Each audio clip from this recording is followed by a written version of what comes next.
અમદાવાદના જાણીતા જીઆઈ અને રોબોટિક સર્જન ડોક્ટર સંજીવ હરિભક્તિએ 11મી ફેબ્રુઆરી 2026એ ગુજરાતની પ્રથમ લાંબા અંતરની રોબોટિક ટેલિસર્જરી સફળતાપૂર્વક કરી હતી.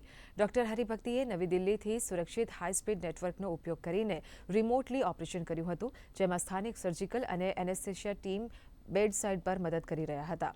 પ્રક્રિયા સુરક્ષિત રીતે પૂર્ણ થઈ હતી અને દર્દીને રજા આપવામાં આવી હતી.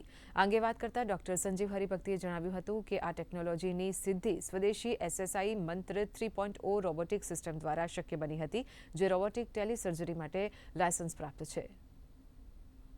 રોબોટિક સર્જરી કરવામાં આવેલી છે કે જ્યાં એક દર્દી કાયઝર હોસ્પિટલમાં એમની 11મી ફેબ્રુઆરીએ સર્જરી હતી, તો એ વખતે સર્જન ડોક્ટર હરિભક્તિ 1000 કિલોમીટર દૂર દિલ્હીથી એમણે આ રોબોટિક સર્જરી કરી અને ખૂબ સેફ અને સ્મૂથ પેશન્ટનું આઉટકમ આવ્યું.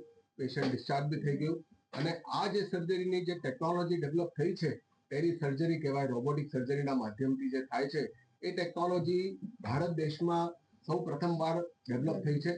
એક વર્ષમાં ભારતમાં ઘણા બધા આવા સર્જરીઝ કરવામાં આવેલા છે, લગભગ 100થી વધારે, અને એના માટે જવાબદાર છે કે એસએસઆઈ મંત્રા નામનું ભારતમાં ડેવલપ થયેલું મેડ ઇન ઇન્ડિયા રોબોટ, કે જેના દ્વારા આ ટેકનોલોજી પોસિબલ છે.